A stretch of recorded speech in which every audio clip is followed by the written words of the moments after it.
Hello बच्चों, स्वागत है आप सभी का हमारी YouTube channel Madhav study point पर। तो बच्चों कैसे हो आप सभी? उम्मीद करता हूं कि आप सभी अच्छे होंगे। तो बच्चों जैसा कि आपको पता है कि इस समय हमारे चैनल पर कक्षा 10 का सिलेबस चल रहा है और त्रिकोणमिति को हम कंप्लीट करा चुके हैं। बच्चों 2-3 महीने के अंदर हम पूरा सिलेबस खत्म करा देंगे। तो अगर आप हमारे चैनल से जुड़ना चाहते हो तो बच्चों आप जुड़ सकते हो। इस समय जो हमारा 26-27 जो सेशन चल रहा है बच्चों यूपी बोर्ड का, तो उसको हम धीरे धीरे आपको सिलेबस को करा रहे हैं। तो बच्चों आज हम जो करने वाले हैं वो करने वाले हैं अध्याय नंबर 9, जिसमें हम ऊंचाई और दूरी के बारे में पढ़ेंगे। तो बच्चों त्रिकोणमिति के बाद में ये चैप्टर हमारा 9 आता है। तो आज इस वीडियो को हम कराने वाले हैं, मतलब इस चैप्टर को हम कराने वाले हैं इस वीडियो में। तो आइएगा देखते हैं बच्चों। सबसे पहले हम देखते हैं यहाँ पर पहला सवाल। तो बच्चों पहला सवाल है, सर्कस का एक कलाकार 20 मीटर एक लंबी डोर पर चढ़ रहा है जो अच्छी तरह से तनी हुई है और भूमि पर सीधे लगे खंबे के शिखर से बंधा हुआ है। यदि भूमि स्तर के साथ डोर द्वारा बनाया गया कोण 30 अंश का हो तो खंबे की ऊंचाई ज्ञात कीजिए। बच्चों इसमें ऊंचाई और दूरी वाला ही चैप्टर, तो ऊंचाई और दूरी के बारे में बात की जाएगी। अब बच्चों आपको यहाँ पर दो चीज़ें समझनी है, एक तो होता है उन्नयन कोण और एक होता है अवनमन कोण। बच्चों अगर जमीन के किसी बिंदु से अगर मान के चलिए किसी खंबे को या फिर किसी भवन को या फिर किसी मीनार के शिखर को हम देखते हैं तो वहाँ पर हमारा उन्नयन कोण लगता है। ठीक है जी, उन्नयन कोण होता है जब हम नीचे से ऊपर की ओर देखते हैं। ठीक है जी। और एक होता है अवनमन कोण। अवनमन कोण बच्चों वो होता है जब हम किसी शिखर से और जमीन के किसी बिंदु को देखते हैं, जैसे मान के चलो कोई गाड़ी है, कोई कार वगैरह है, तो वहाँ पर कितने डिग्री का हमारा कोण बनता है। तो यहाँ पर दो कोणों से ही हमारी पूरी प्रश्नावली होने वाली है बच्चों, उन्नयन कोण और अवनमन कोण। ठीक है बच्चों, तो आइएगा इस वाले सवाल को हम हल करते हैं। तो बच्चों यहाँ पर सबसे पहले हमें एक चित्र ड्रॉ करना पड़ेगा। तो यहाँ पर देखिए सर्कस का एक कलाकार 20 मीटर एक लंबी डोर पर चढ़ रहा है जो अच्छी तरह से तनी हुई है और भूमि पर सीधे लगे खंबे के शिखर से बंधा हुआ है। यदि भूमि स्तर के साथ डोर द्वारा बनाया गया कोण 30 अंश का है तो खंबे की ऊंचाई ज्ञात कीजिए। बच्चों वैसे तो इसका चित्र हमें किताब में दिया गया है, लेकिन इसको मैं अपनी तरफ से ड्रॉ करा देता हूँ। तो देखिए बच्चों सबसे पहले हमें यहाँ पर त्रिभुज बनाना पड़ेगा जिसका नाम है समकोण त्रिभुज। ठीक है बच्चों, और इसको हम नाम भी दे देते हैं ए बी और ये सी। तो बच्चों इस त्रिभुज को हमने नाम दे दिया है ए बी और ये सी।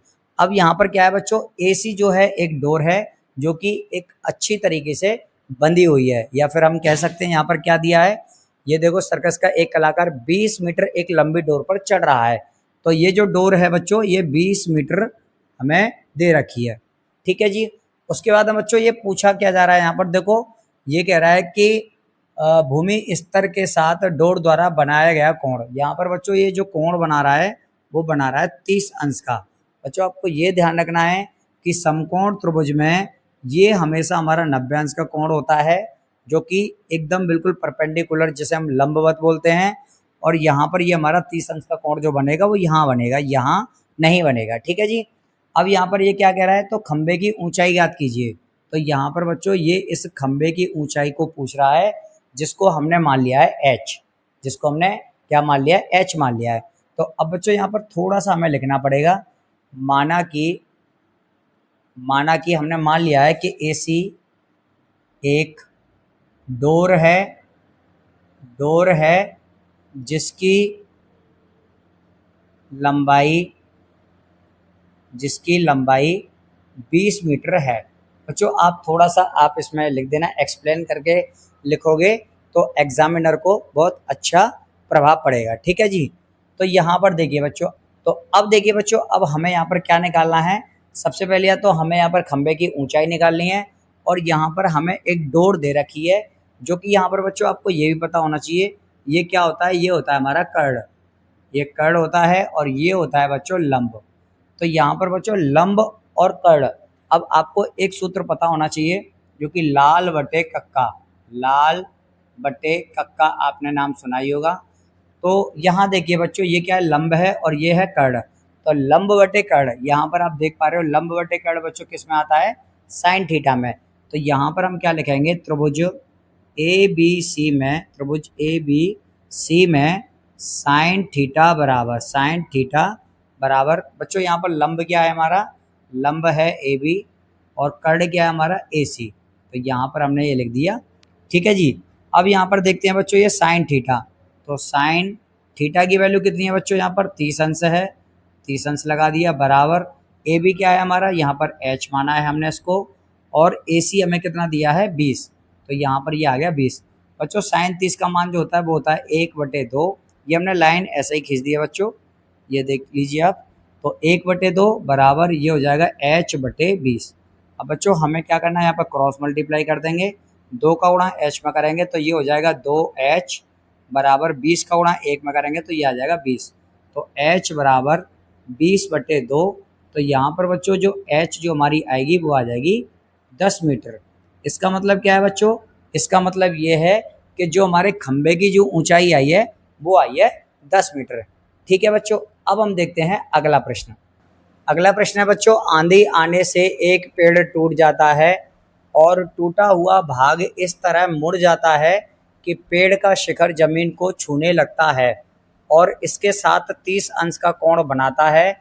पेड़ के पाद बिंदु की दूरी जहां पेड़ का शिखर जमीन को छूता है 8 मीटर है। पेड़ की ऊंचाई ज्ञात कीजिए। तो बच्चों यहाँ पर हमें क्या करना है, यहाँ पर हमें पेड़ की कुल ऊंचाई ज्ञात करनी है। ठीक है बच्चों, तो यहाँ पर देखिए बच्चों, आपको इतना तो पता होगा जब भी आंधी वगैरह आती है तो हमारा पेड़ टूट जाता है या फिर खंबा उखड़ जाता है, आपने देखा होगा। तो यहाँ पर पेड़ की बात कर रहा है, तो हम यहाँ पर एक चित्र किस तरीके से बनाएंगे बच्चों, यहाँ पर हमने एक पेड़ बना लिया है, मान के चलिए ये हमारा एक पेड़ है और इसको हम नाम दे देते हैं ए और ये हमारा बी।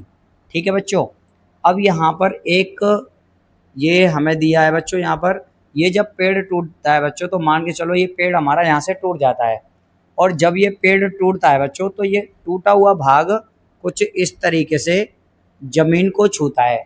ठीक है जी, मान के चलिए ए बी हमारा पेड़ है और ये बीच में से टूट गया, और टूटने के बाद में बच्चों ये वाला जो भाग है ना कुछ इस तरीके से ये जमीन को छूता है।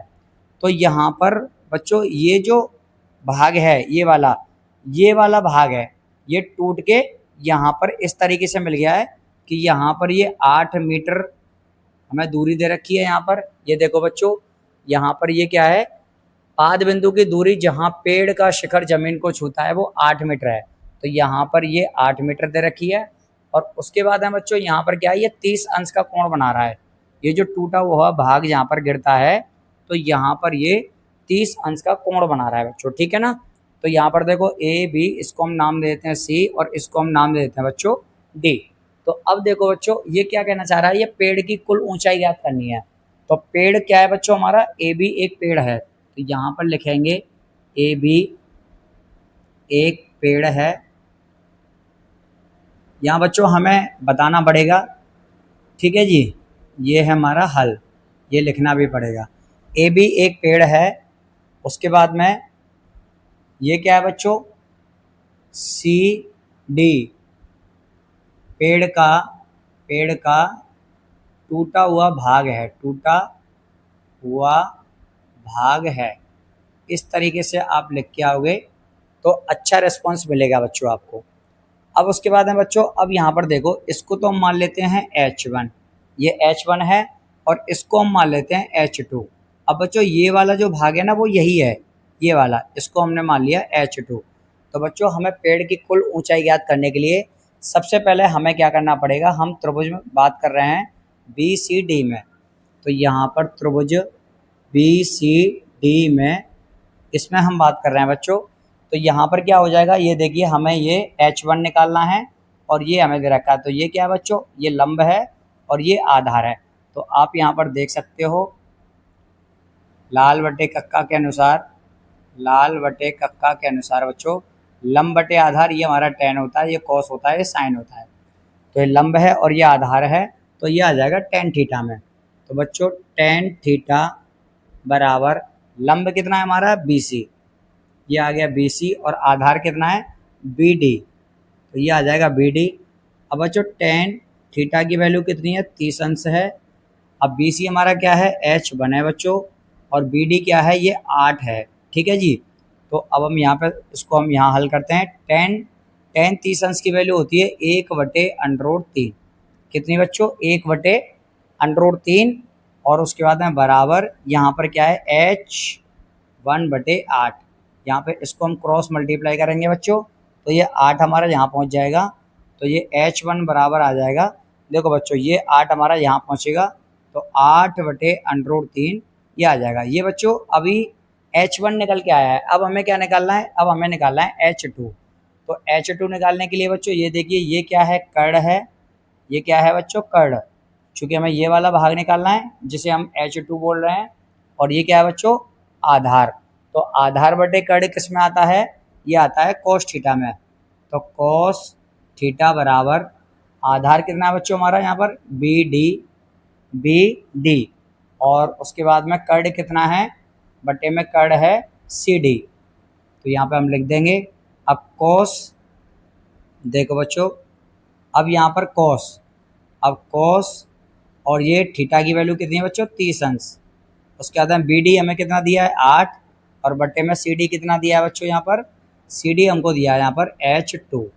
तो cos 30 का मान होता है √3/2 बराबर 8/h2।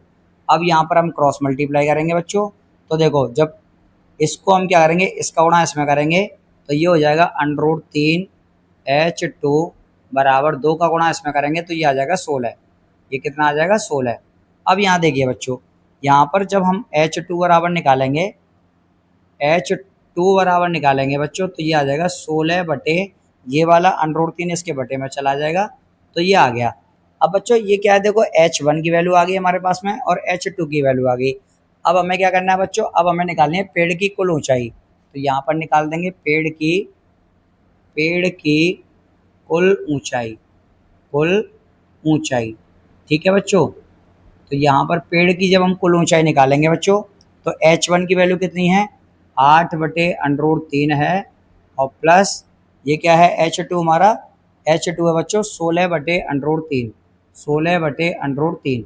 तो बच्चों यहाँ पर देखो √3 समान है, 8 और 16 कितना हो जाएगा, यहाँ पर हर हमारा कितना आ जाएगा, हर समान है तो √3 आ जाएगा बच्चों। ऊपर वाली संख्या हमारी प्लस हो जाएंगी।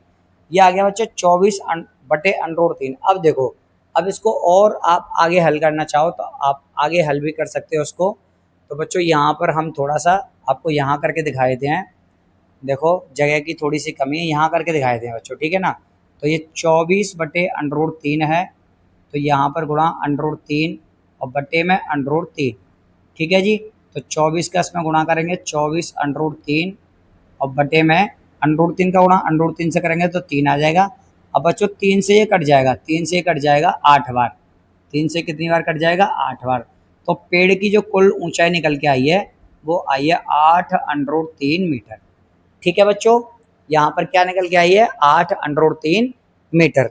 बच्चों मैं एक बार और थोड़ा सा आपको रिवाइज करा देता हूँ कि यहाँ पर देखिए सबसे पहले हमें ये h1 निकालना है। तो यहाँ पर क्या है, ये लंब है और ये हमारा आधार है। लंब बटे आधार हमारा tan थीटा में होता है, तो tan थीटा बराबर BC क्या है हमारा, ये एक लंब है, और BD ये हमारा आधार है। तो यहाँ पर आ जाएगा थीटा की वैल्यू 30 अंश दे रखी है, tan 30 अंश बराबर h1/8 आ गया। अब यहाँ पे tan 30 का मान होता है 1/√3 बराबर h1 बटे में 8। अब बच्चों इसको हम क्रॉस मल्टीप्लाई करेंगे तो 8 हमारा इस जगह पर आ जाएगा, तो h1 बराबर आ जाएगा 8/√3। अब उसके बाद हमें क्या निकालना है, ये हमें देखो ये पेड़ की दूसरी ऊंचाई दे रखी है, यहाँ पर h2 हमने इसको माना है, तो ये कर्ण है और ये हमारा आधार है। तो आधार बटे कर्ण आता हमारा cos थीटा में, cos थीटा बराबर BD हमारा आधार है और CD हमारा कर्ण है बच्चों, ठीक है ना। तो cos 30 बराबर BD हमें दे रखा है 8 और ये दे रखा है h2। अब cos 30 का मान होता है √3/2 बराबर 8 बटे यहाँ h2। क्रॉस मल्टीप्लाई करेंगे तो यहाँ पर बच्चों h2 निकल के आ जाएगी 16/√3। अब जब हमें पेड़ की कुल ऊंचाई निकालनी है बच्चों, तो यहाँ पर इन दोनों को हम जोड़ देंगे। √3 हमारा हर समान है तो ऊपर वाली संख्या जुड़ जाएगी, 8 + 16 आ जाएगा 24। और जब इसको बच्चों 24/√3 है, यहाँ पर परमेकरण करेंगे, √3 का ऊपर गुणा √3 का नीचे गुणा, तो यहाँ पर 24/√3 आ जाएगा, बटे में आ जाएगा 3, 3 से कट जाएगा 8 बार। तो हमारा जो पेड़ की जो कुल ऊंचाई निकल के आएगी वो आ जाएगी 8√3 मीटर, ठीक है बच्चों। आशा करता हूँ कि आपको ये प्रश्न समझ में आया होगा। अब हम देखते हैं अगला प्रश्न। तो बच्चों आइए अब हम देखते हैं अगला प्रश्न। अगला प्रश्न है बच्चों, यहाँ पर प्रश्न जितना बड़ा दिखाई दे रहा है आपको बच्चों, ये उतना लेंदी नहीं है, इसका सॉल्यूशन बिल्कुल छोटा सा है। तो एक ठेकेदार बच्चों को खेलने के लिए एक पार्क में 2 फिसलन पट्टी लगाना चाहता है।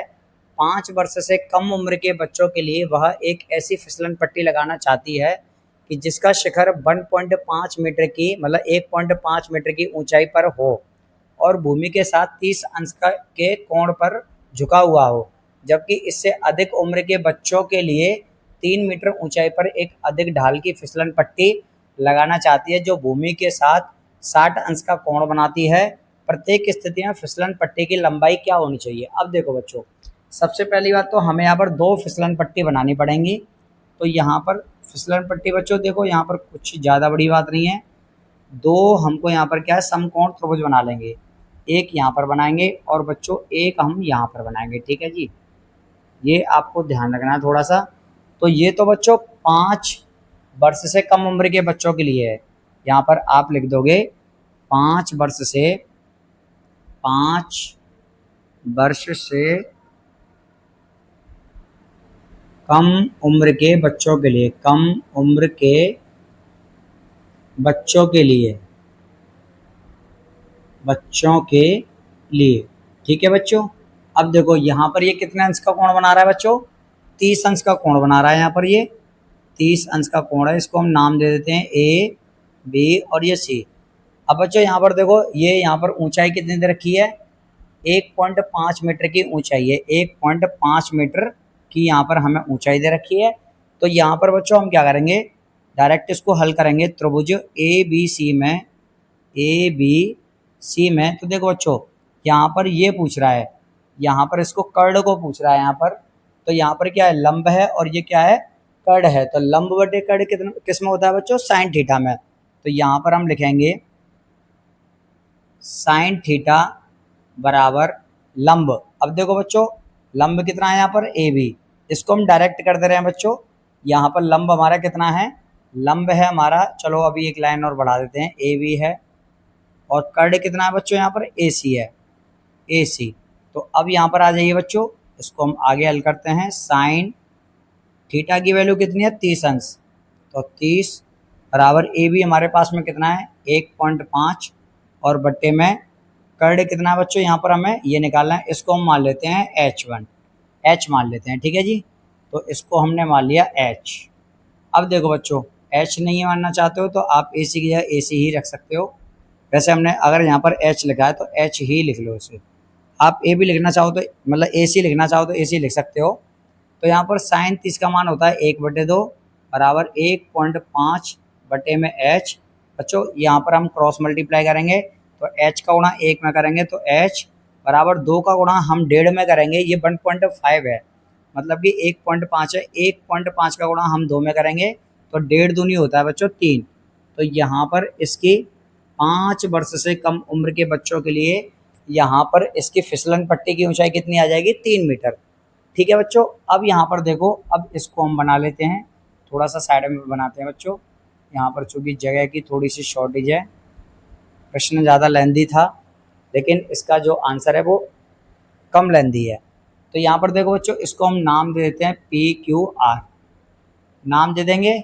अब यहाँ पर बच्चों देखो, यहाँ पर ये उससे अधिक वर्ष से, अब यहाँ पर ये क्या कह रहा था कि जो यहाँ पर देखो, जबकि इससे अधिक उम्र के बच्चों के लिए 3 मीटर ऊंचाई पर, तो यहाँ पर ऊंचाई कितनी है? 3 मीटर है बच्चों। और यहाँ पर कोण कितने का बना रहा है? ये बना रहा है 60 अंश का। तो ये 60 अंश का कोण बना रहा है। ठीक है जी, तो अब इससे फिसलन पट्टी की ऊंचाई पूछ रहा है तो इसको हम मान लेंगे H2।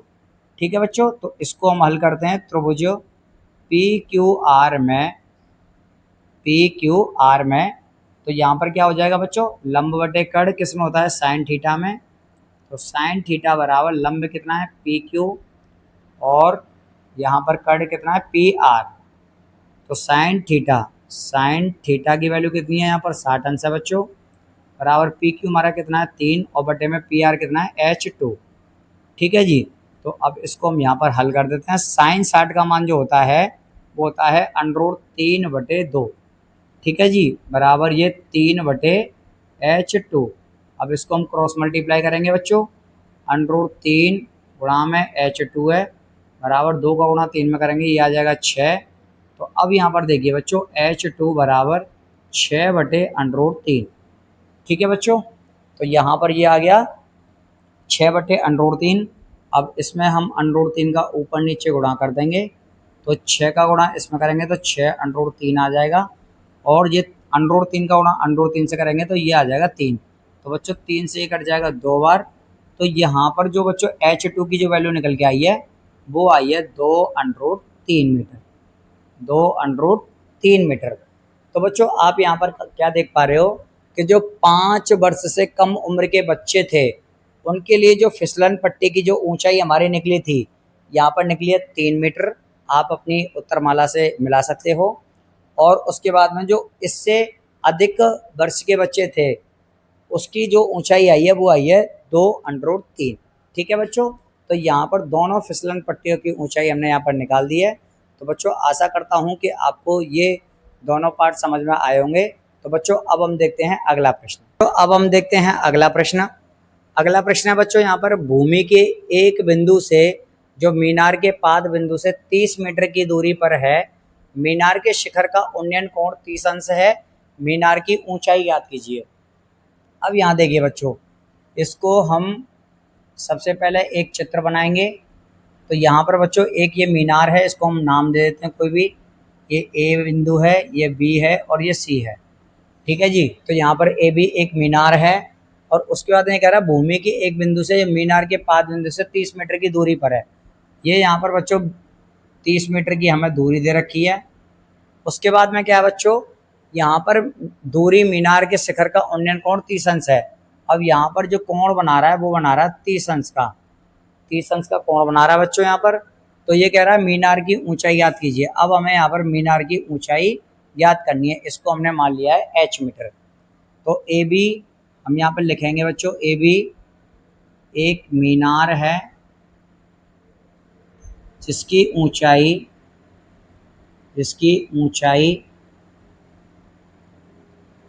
h मीटर मान ली है। ठीक है जी, पहली बात। उसके बाद है बच्चों यहाँ पर BC एक आधार है, BC एक आधार है, ऐसा भी हम लिख सकते हैं।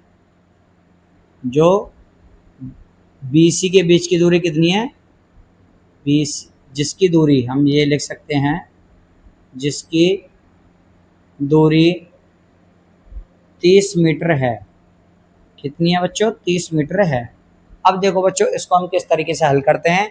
तो यहाँ पर ऊंचाई पूछ रहा है बच्चों, तो ये लंब है और ये आधार है। 30 मीटर हमें आधार दिया है।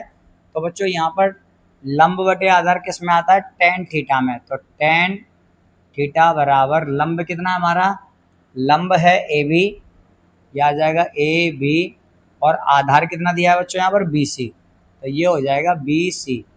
तो tan थीटा की वैल्यू कितनी है बच्चों, यहाँ पर थीटा की वैल्यू है 30 अंश। यहाँ पर ये थीटा की वैल्यू 30 अंश दी है, और AB हमें कितना दिया है, H दिया है बच्चों यहाँ पर, और BC हमारा कितना है 30 मीटर है। तो tan 30 का मान कितना होता है, 1/√3 बराबर H/30। अब यहाँ पर हम क्रॉस मल्टीप्लाई करेंगे बच्चों। तो यहाँ पर जब क्रॉस मल्टीप्लाई करेंगे तो √3 इसका गुणा इसमें करेंगे H में, बराबर ये आ जाएगा 30। अब यहाँ पर देखो बच्चों, यहाँ पर √3 बराबर √3H बराबर 30 है। तो यहाँ पर जब हम H बराबर निकालेंगे यहाँ से, तो यहाँ पर 30 है, और ये गुणा वाली संख्या कहाँ आ जाएगी, इसके बट्टे में। तो √3 यहाँ पर आ जाएगा। अब हमें √3 से ऊपर नीचे गुणा करना पड़ेगा बच्चों। यहाँ पर बच्चों परमेगढ़ करते हैं, क्योंकि बट्टे में रूट में संख्या नहीं रहनी चाहिए। तो इसका गुणा इससे करेंगे, 30/√3 है बच्चों यहाँ पर। √3 का गुणा √3 से करेंगे, 3 आ गया, 3 से कट जाएगा 10 बार। तो H बराबर आ जाएगा बच्चों 10/√3 मीटर। ठीक है बच्चों, तो यहाँ पर मीनार की ऊंचाई कितनी आ गई, 10/√3 मीटर आ गई बच्चों। ठीक है बच्चों, तो अब हम देखते हैं अगला प्रश्न। अगला प्रश्न है बच्चों यहाँ पर, भूमि से 60 मीटर की ऊंचाई पर एक पतंग उड़ रही है। पतंग में लगी डोरी को अस्थायी रूप से भूमि एक बिंदु से बांध दिया गया है। भूमि के साथ डोरी का झुकाव 60 अंश है। यह मानकर कि डोरी में कोई ढील नहीं है, डोरी की लंबाई ज्ञात कीजिए। अब बच्चों यहाँ पर देखिए, यहाँ पर मान के चलिए 60 मीटर की ऊंचाई पर, ये 60 मीटर की कोई ऊंचाई है, ये 60 मीटर की कोई ऊंचाई है, और ये 60 मीटर की ऊंचाई पर कोई पतंग उड़ रही है यहाँ पर। ठीक है बच्चों, यहाँ पर ये कोई पतंग उड़ रही है, हमने मान लिया ये कोई पतंग है। ठीक है जी, ये पतंग उड़ रही है बच्चों 60 मीटर की ऊंचाई पर, ये इसकी ऊंचाई दे रखी है 60 मीटर, और ये यहाँ पे एक भूमि के किसी बिंदु से ये डोरी बंधी हुई है इस पतंग में। ठीक है जी, तो ये डोरी बंधी हुई है। अब इस डोरी की लंबाई पूछ रहा है, जिसको हम h मान लेंगे बच्चों, है ना। इसको हमने a नाम दे दिया, इसको b नाम दे दिया, और इसको हमने c नाम दे दिया। अब यहाँ पर ये कितने अंश का कोण बना रहा है बच्चों, यहाँ पर ये बना रहा है तुम्हारा पतंग में लगी डोरी को अस्थायी रूप से भूमि पे बांधे गया, झुकाव है यहाँ पर 60 अंश। तो यहाँ पर देखिए 60 अंश का कोण बना रहा है बच्चों। ठीक है जी, ये 60 अंश का कोण बना रहा है, तो हमें डोरी की लंबाई ज्ञात करनी है। अब यहाँ पर देखिए बच्चों, तो सबसे पहले ए बी क्या है यहाँ पर, ए बी पतंग की ऊंचाई है, पतंग की ऊंचाई है, जो कि कितने मीटर है, जो कि 60 मीटर है। ठीक है जी, उसके बाद में AC एक डोरी है, AC एक डोरी है। तो अब देखो बच्चों, यहाँ पर त्रिभुज ABC में बच्चों, यहाँ पर देखिए ये क्या है, लंब और ये है कर्ण। तो लंब बटे कर्ण आता है साइन थीटा में, साइन थीटा बराबर लंब कितना है हमारा AB, ये AB है बच्चों, और कर्ण कितना है AC है, तो ये है हमारा AC। साइन थीटा की वैल्यू कितनी है बच्चों, यहाँ पर 60 अंश है, बराबर AB कितना है यहाँ पर 60 है बच्चों, और बटे में AC हमारा H है, इसको हमने मान लिया है। तो अब यहाँ पर देखिए बच्चों, साइन 60 का मान कितना होता है, √3/2 बराबर ये है हमारा 60, और ये है बच्चों H, ये हमारी डोरी की लंबाई है। अब यहाँ पर हम क्रॉस मल्टीप्लाई करेंगे, तो √3 × H बराबर 60 दूनी 120, 60 दूनी 120, H बराबर 120 बटे में √3। अब बच्चों यहाँ पर हम क्या करेंगे, परमेकरण कर देंगे, तो ये कितना है, H बराबर 120 बटे √3 है, तो गुणा √3 बटे में √3। तो यहाँ क्या हो जाएगा बच्चों, इसका गुणा इससे करेंगे, 120 √3 है, √3 का गुणा √3 से करेंगे 3 बार जाएगा, 3 से कट जाएगा 40 बार। तो बच्चों जो डोरी की जो लंबाई आई है वो आई है 40 √3। कितनी आई है बच्चों, 40 √3 मीटर निकल के आई है, 40 √3 मीटर निकल के आई है। तो बच्चों आशा करता हूँ कि आपको ये प्रश्न समझ में आया होगा।